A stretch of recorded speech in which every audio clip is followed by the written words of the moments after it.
I'm here to share with you 44 different documents from the governments whereby they admit the Earth is flat. Documents from the CIA, USSR, U.S. Army, NASA, Federal Aviation Administration, the FAA, U.S. Navy, National Imagery and Mapping Agency, National Geospatial Intelligence Agency, and the U.S. Marine Corps, which includes state-owned universities such as UCLA, Penn State, and Shenyang Aerospace University. Government admits flat Earth document number 1, put out by the CIA, whereby it looks like they stole it from the USSR, and this document was created, appears to be sometime around March of 1957, and you'll notice that in the bottom left-hand corner you'll see the title of the document, the author, if there is one cited, unless there's a ton of them, and I'm not going to list them all, and then you have the URL of this document, so if you want to go download it yourself, you're able to. And when I go through these documents themselves, you'll see on the bottom right-hand corner is the page number where you can find these phrases and words cited. So beginning with page 19 of 100 for this dissertation, there's the brightness of the firmament. The firmament is a biblical term which is mentioned in Genesis chapter 1 8 different times, and beginning with verse 6. And the firmament was made to divide and separate the waters from above from below, as well as the sun, moon, and stars are placed within the firmament. So please go reread Genesis chapter 1. The firmament is also mentioned on page 20.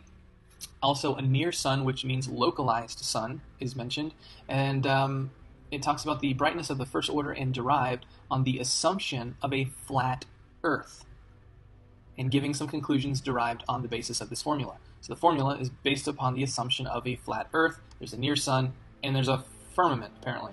Government admits flat Earth, document number 2. Propagation of electromagnetic fields over flat Earth. You'll notice that on page 7, it says flat idealized Earth. On page 17, flat Earth. Page 18, flat Earth. Page 28, flat Earth. Page 35, flat Earth. Government admits flat Earth, document number 3, from the U.S. Army, titled An Energy Budget Model to Calculate the Low Atmosphere Profiles of Effective Sound Speed at Night. There's an image in the document where it shows a near and localized sun, corpuscular rays, and a flat Earth. And that again is on page 10.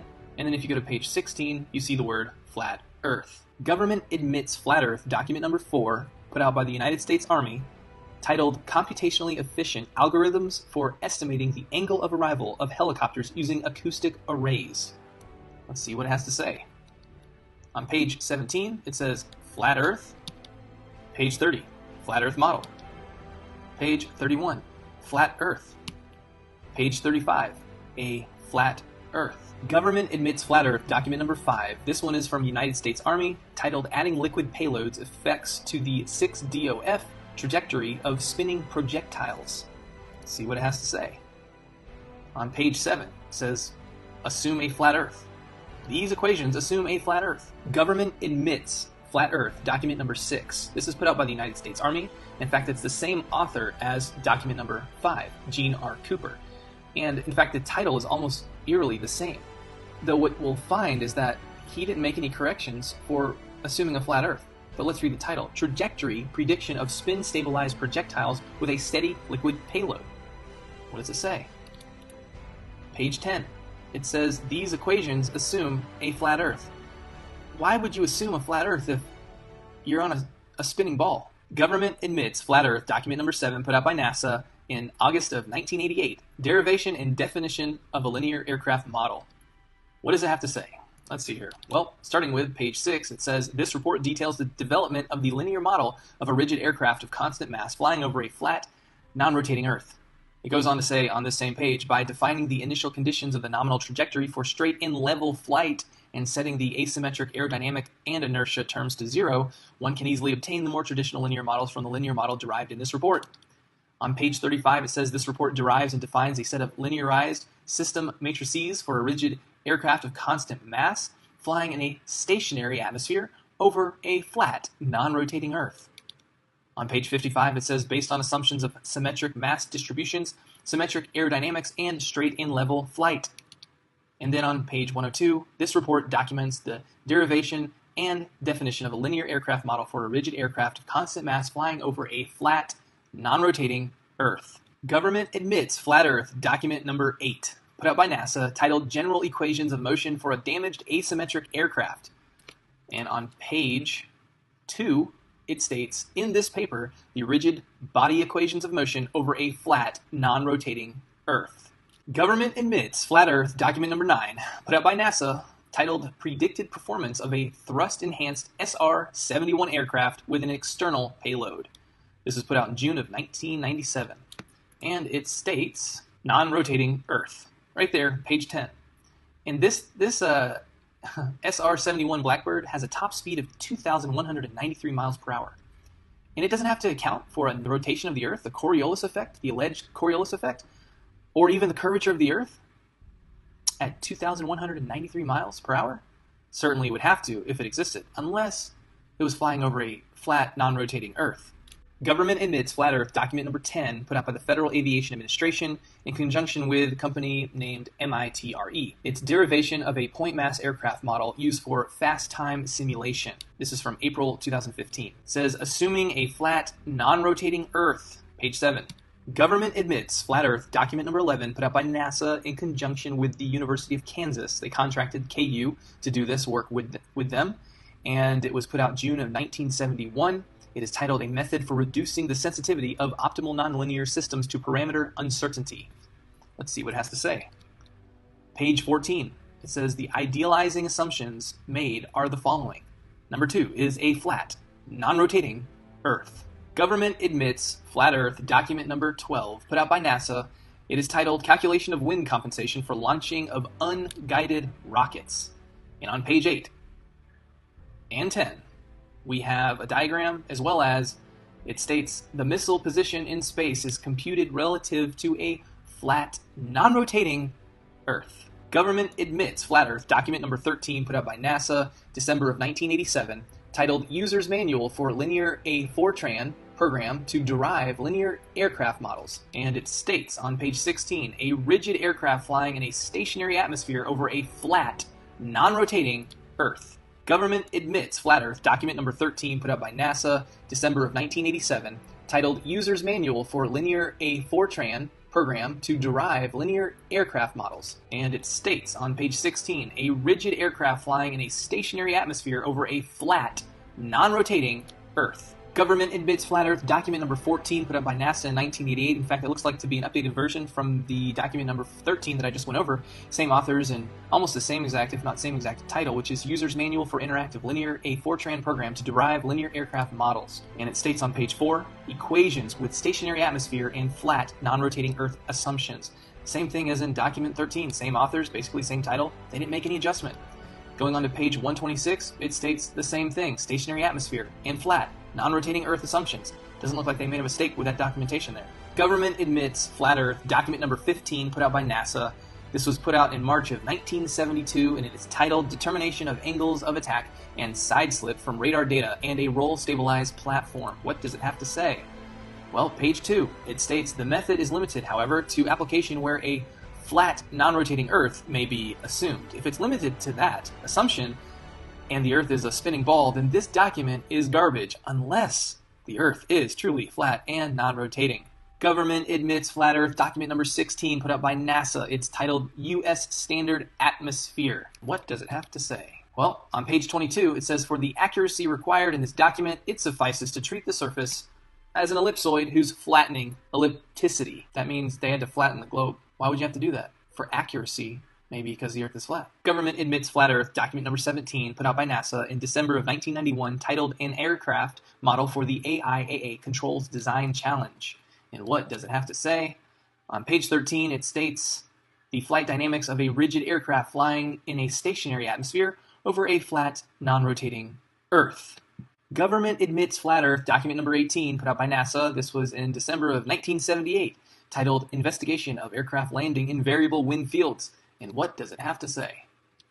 On page 14, it states, the aircraft trajectory model employed in this study was derived based on the following assumptions. A, the Earth is flat and non-rotating. Government admits flat Earth document number 19, put out by NASA, titled A Mathematical Model of the CH-53 Helicopter. And it states, on page 25, the helicopter equations of motion are given in body axes with respect to a flat, non-rotating Earth. Government admits flat Earth document number 20, put out by NASA, titled Development and Validation of a Piloted Simulation of a Helicopter and External Sling Load. Well, what does it have to say? Well, on page 6, it states a general set of nonlinear rigid body equations of motion for both the helicopter and external load determines the motion of each vehicle with respect to a flat, non-rotating Earth. It states on page 37, the equations of motion for both the helicopter and the external sling load are developed in body axes with respect to a flat, non-rotating Earth.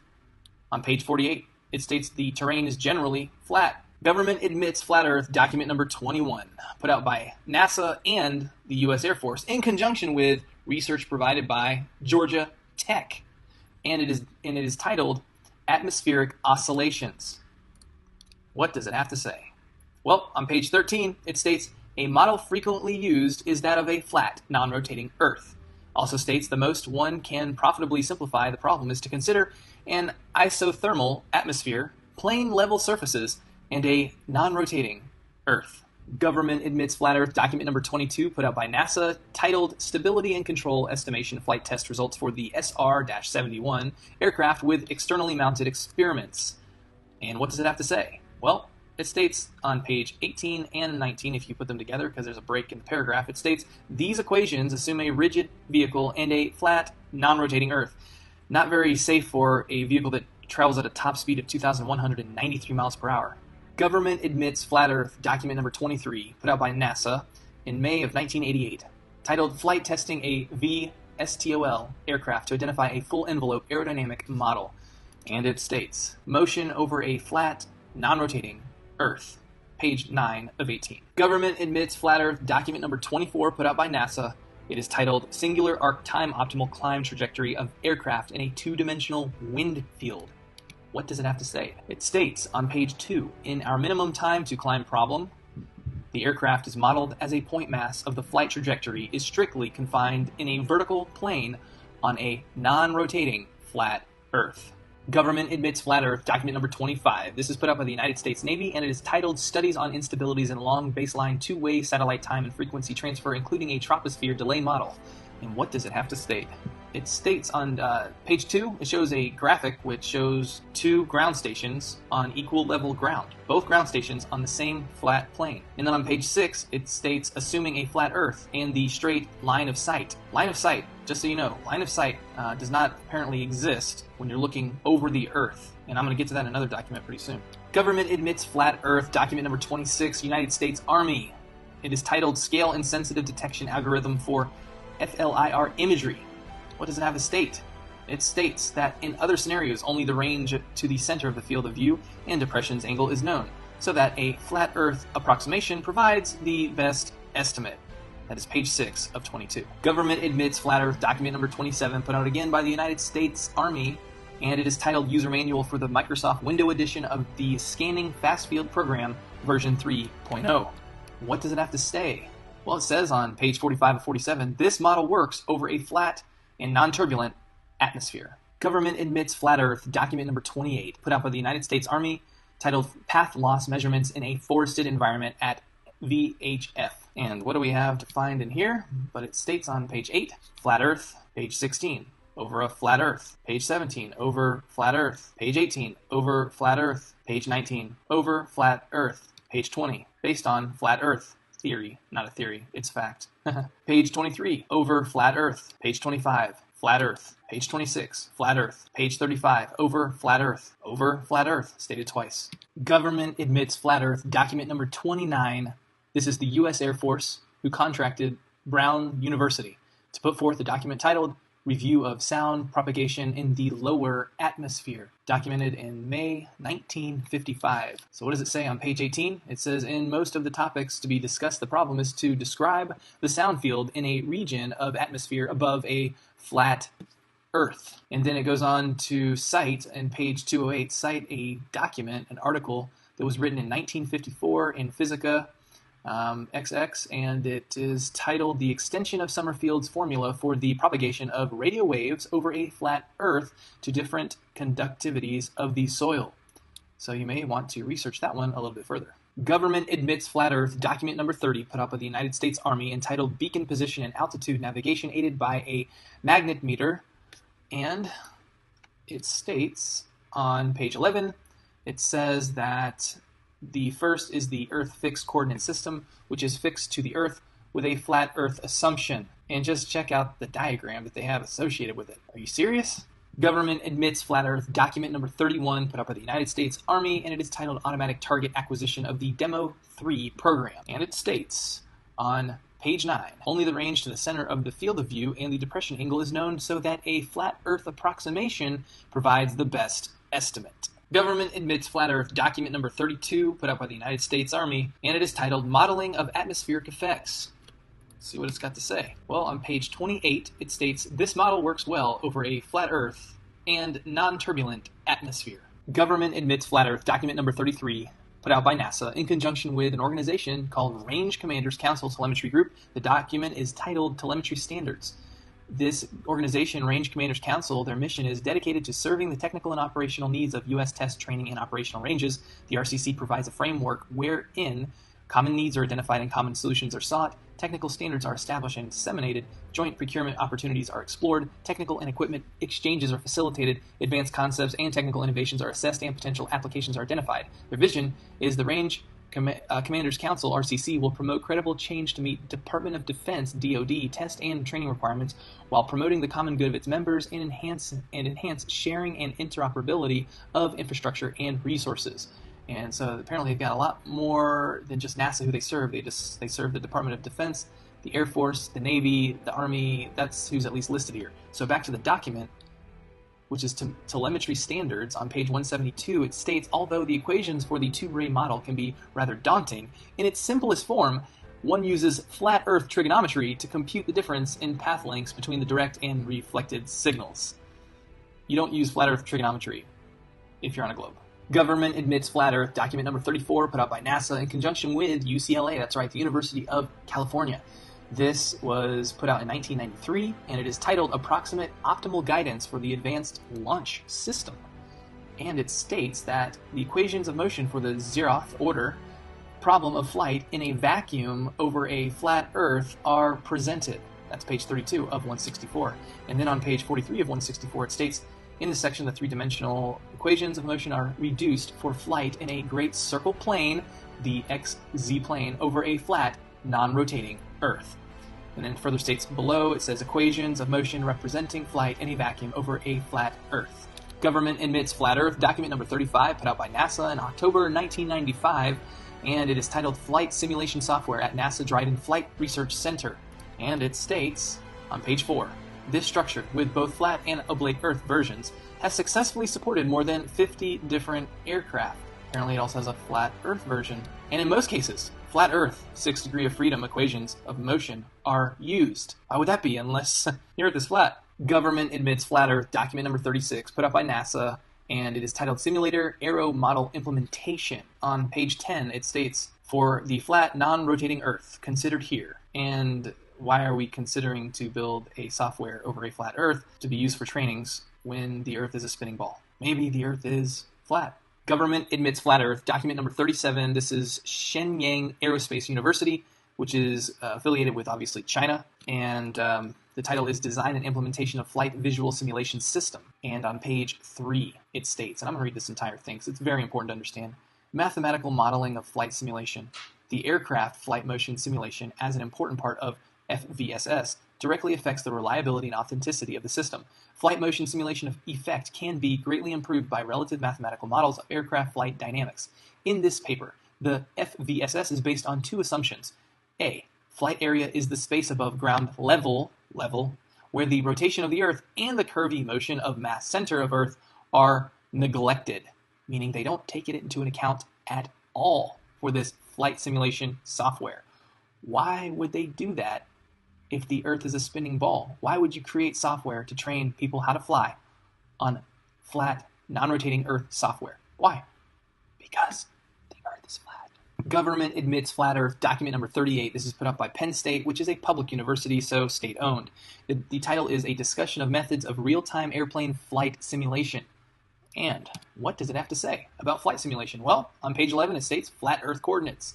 In many flight simulators, globe navigation is not important. In such cases, it is appropriate to model the Earth as a plane half space rather than an oblate spheroid. Then the simulator need not worry about how the local horizontal plane changes as the airplane flies around the Earth. Though we know from other documentation, all flight is straight, and level. This simplifies the bookkeeping in the simulator considerably. The flat Earth coordinate system is a Cartesian system. Flat Earth model. Thank you, Penn State. Government admits flat Earth, document number 39. And this is in conjunction with the National Imagery and Mapping Agency, as well as the National Geospatial Intelligence Agency. And the document is titled The American Practical Navigator, an Epitome of Navigation. This is the 1995 edition. All right, so what does it have to say? Well, it states, well, one is waterline. How can water have a line if it's always curving? Maybe because it's level. In any case, this assumes that the observer is at sea level. The Earth is flat between observer and object. There is no refraction, and the object and its water line form a right angle. For most cases of practical significance, these assumptions produce no large errors, or rather, in fact, no errors at all. And that's found on page 351 of 714. And then we also find that they have curvature of surface at 0.8 foot per nautical mile, which does work out with what commonly is known as the Earth curvature calculation for the statute mile. For the statute mile, it's 0.666 foot per statute mile for the curvature of the surface, but for nautical mile, it does work out to 0.8 foot per nautical mile for the curvature of the surface. So apparently they're using the same spherical trigonometry that flat earthers are using to prove that the Earth is not a globe. And that's found on page 355 of 714. And then this definition, I think, was very interesting. It's called backshore. The part of a beach which is usually dry, being reached only by the highest tides, and by extension, a narrow strip of relatively flat coast bordering the sea. Flat coast. Page 573. And then we also have line of sight. Now this is a very interesting definition. Line of sight, the straight line between 2 points which does not follow the curvature of the Earth. The only way that this apparent definition works out would mean that you're only looking up in the sky, never looking straight out over the plane of the Earth, because if you were, then you would be following the curvature of the Earth, thereby it's no longer the line of sight. But we commonly say, in my line of sight, I can see such and such when you're looking straight over the Earth. Apparently we've been using it incorrectly. Government admits flat Earth, document number 40, put out by the United States Army in November of 1969, titled The Production of Firing Tables for Cannon Artillery, Ballistic Research Laboratories, in Aberdeen Proving Ground, Maryland. And what does it state right off the get-go on page 10? MSL equals mean sea level. What does sea level mean? Well, sea level. It is the level of the sea's surface used in reckoning the height of geographical features such as hills and as a barometric standard. And then what is the definition of level? But a horizontal plane or line with respect to the distance above or below a given point, a position on a real or imaginary scale of amount, quantity, extent, or quality, having a flat or and even surface without slopes or bumps at the same height as someone or something else, give a flat or even surface to, begin to fly horizontally after climbing or diving. That's the word level. That's what is attributed with the word for sea level, the phrase sea level. The word level is in there because water always seeks to find its level. And, okay, so now, interestingly, in this document, it does state on page 22 and 34, rotation of the Earth. That phrase, rotation of the Earth, is cited 3 times between pages 22 and 34. However, an equation based on a theory, particle theory, is not a proof for rotation of the Earth. For each of the 3 variables for the rotation of the Earth in the theoretical equation, the number 0 can be plugged in without negatively impacting the entirety of the equation. Thus, it's just a variable that has no bearing within the equation. And here was an interesting graphic on page 110. It shows a horizontal range in meters. On the far right, the 1 is chopped off. Somehow that happened, but it's 12,000 meters. That represents 7.45 miles and would be representative of 37-foot drop if the Earth is a ball. But Earth curvature is not necessary for calculating ballistic artillery. They put it on a horizontal range. No curvature. Government admits flat Earth. Document number 41, put out again by the United States Army, April 2016, titled Field Artillery Manual Cannon Gunnery. What do they have to say? Well, no rotation of the Earth. That is standard conditions. No rotation of the Earth. That's on page 175. However, it does state on page 192, theory of rotational effects. But we understand if we look at the word theory in the definition, it is a supposition or a system of ideas intended to explain something, especially one based on general principles independent of the thing to be explained. A hypothesis, thesis, conjecture, supposition, speculation, postulation, postulate, proposition, premise, surmise, assumption, presumption, presupposition, notion, guess, hunch, feeling, suspicion. Do you understand that the idea of a theory in science, until it's been proven anyways, it is simply a form of mysticism even, potentially. So this idea that they want to throw in the rotational effects in this document has no bearing because they admit that it's just a theory, a supposition, a speculation, a postulation. It's not a fact. So, and this is interesting too. The M198 howitzer has a maximum range of 14 miles. That would be 157 feet of drop from the alleged Earth curvature that goes unaccounted for. Why? Why would you not account for the alleged drop if you're living on a ball? Because you don't have to. The Earth is flat. Government admits flat Earth. Document number 42, United States Army, put out in July of 2006, titled Field Artillery Gunnery. And I'm not going to go through all the document, but I'm going to summarize what is in here, and you can check it for yourself. Concepts not discussed or disclosed in the document: Coriolis, rotation of the Earth, sphere, curvature, or even the motion of the Earth. However, the concept that is discussed is azimuth. And azimuth proves that you have to be on a ground plane, flat, no curvature, for an azimuth. Now, this image was not in the document itself, but the concept itself is used throughout the document, proving that it's flat.